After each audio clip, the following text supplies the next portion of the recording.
وہ اس کو اپنا بیٹا مانتی تھی.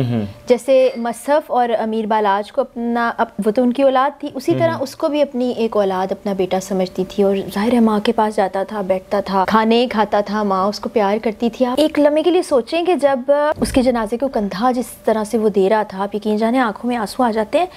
کس منہ سے یہ مکروہ آدمی جا کے دوبارہ اس ماں کے پاس بیٹھتا ہوگا, مگرمچھ کے آنسو بہاتا ہوگا. ابھی بھی وہ اس کے مضموم عزائم یہ تھے کہ انفارمیشن گھر کی لے کے آگے پہنچا. امیر بالاج کیس آپ کے سامنے ہے, اور ایک قریبی دوست جو کہ اس قتل میں ایک ایسا مہرہ ثابت ہوا جس نے کلیدی کردار ادا کیا, یعنی کہ مخبری کی. السلام علیکم.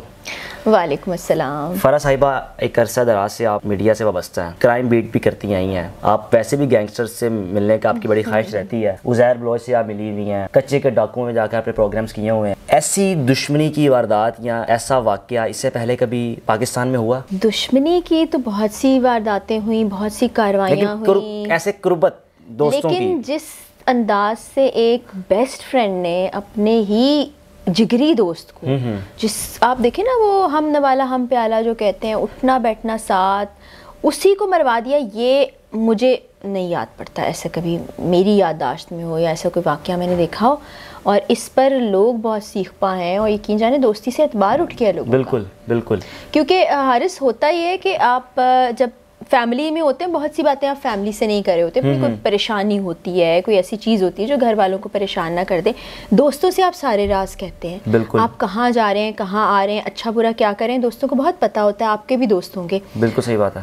وہی دوست آپ کی مخبری کر دے, آپ کے ایک ایک لمحے کی جس کے پاس رپورٹ ہے وہ آگے دے دے, اور صرف اس لیے نہیں کہ آپ کو کوئی نقصان ہو جائے, آپ کی جان ہی چلی جائے. بالکل صحیح بات. ذہن ماننے پہ. اور دوست تو ایسے ہوتے ہیں کہ شاید خاوند بیوی سے وہ بات نہ کر پائے جو دوست سے کر لیتا ہے. ایسا ہی ہے, ایسا ہی ہے. اس اب تک کی جو آپ نے فائنڈنگز دیکھی ہیں, کیا آپ کو پتہ چلا ہے کہ اس کیس میں آگے مزید کیا کیا چیزیں سامنے آ سکتی ہیں؟ جو میں نے اپنے ذرائع سے بھی معلوم کیا ہے, ظاہر ہے پولیس سے بھی رابطے میں رہتے ہیں ہم لوگ, رپورٹر جو بہن بھائی ہیں ہمارے ان سے بھی رابطہ رہتا ہے.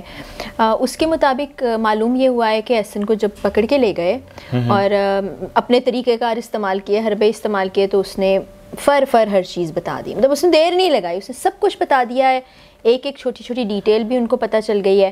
اب جو تفتیش ہے وہ مکمل ہو چکی ہے تقریباً, اور کسی بھی وقت آپ ایکسپیکٹ کریں کہ ایک پریس کانفرنس ہوگی جس میں سارا کچھ بتا دیا جائے گا. احسن کے حوالے سے یہ ہے ان کہ کی والدہ کے بارے میں کچھ بتائیے گا کہ ان کی جب پتہ چلا کہ یہ ہے تو ان کی والدہ کا کیا ریئیکشن تھا؟ جو انفارمیشن کل ہم تک پہنچی تھی, جو بات چیت ہوئی کہ کس طرح سے احسن تک پہنچے, شک پولیس کا کیسے گیا, اس کے بعد جب مصحف کو بتایا گیا اور اس نے اپنی والدہ کو بتایا تو وہ پریشان تھی. مصحف بھائی ہے بلاج کا؟ چھوٹا بھائی ہے. ٹھیک ہے. وہ اس کو اپنا بیٹا مانتی تھی. جیسے مصحف اور امیر بالاج کو اپنا وہ تو ان کی اولاد تھی, اسی طرح اس کو بھی اپنی ایک اولاد اپنا بیٹا سمجھتی تھی. اور ظاہر ہے ماں کے پاس جاتا تھا, بیٹھتا تھا, کھانے کھاتا تھا, ماں اس کو پیار کرتی تھی. آپ ایک لمحے کے لیے سوچیں کہ جب اس کے جنازے کو کندھا جس طرح سے وہ دے رہا تھا, آپ یقین جانے آنکھوں میں آنسو آ جاتے ہیں.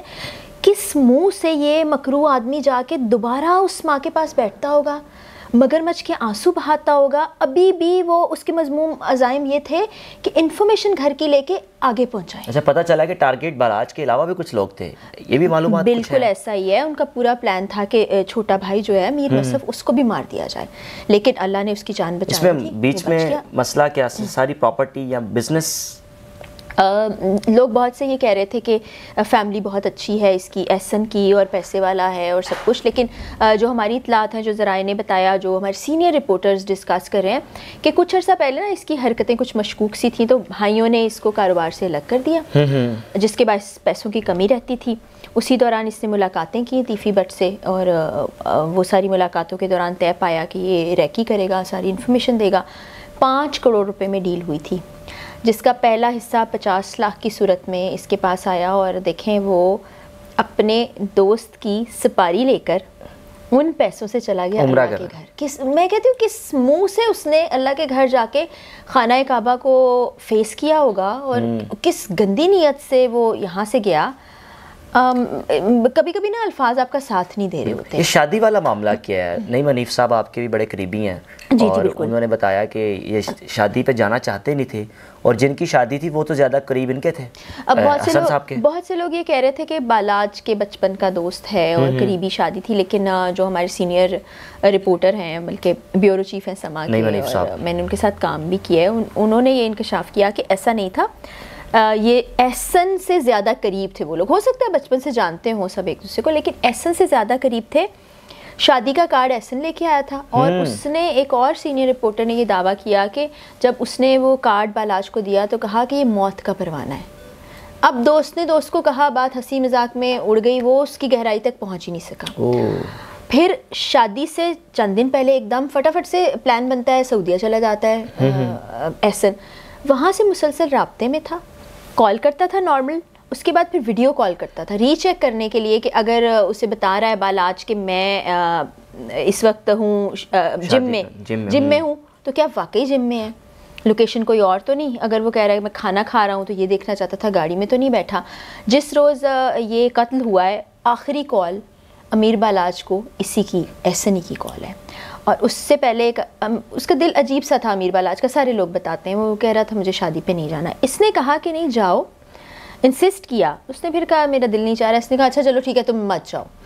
پھر اسے دوبارہ کچھ لمحوں بعد کال کی احسن نے اور کہا یہی ہے کہ ہاں وہ نہیں مس کرنا چاہتا تھا نا کہ کسی طریقے اس کو یہ 5 کروڑ روپے اس کی جیب میں آ جائیں اور اپنے دوست کے گلے پہ وہ چھریاں چلا دیں.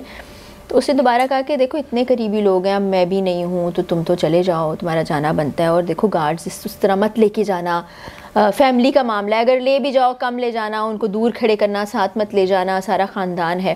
تو وہ بڑی بات مانتا تھا اس کی. اور آپ دیکھیں اس نے بلٹ پروف جیکٹ بھی نہیں پہنی تھی. اس وقت اس کے گارڈز بھی قریب نہیں تھے جس وقت اس کو گولیاں لگیں. تو دوست کو کھا گیا دوست. آخر میں ایک سوسائٹی میں کیا میسیج اور کیا امیج کیا، اس کے بارے میں کچھ اگر آپ کہنا چاہیں؟ اس وقت آپ کوئی بھی ویڈیو اٹھا کے دیکھ لیں جو امیر بالاج سے متعلق ہے، نیچے لوگ لعنت بھیج رہے ہیں اس شخص کو، کہہ رہے ہیں اس کو قرار واقعی سزا ملنی چاہیے، آستین کا سانپ ہے یہ، کہہ رہے ہیں دوستی سے اعتبار اٹھ گیا.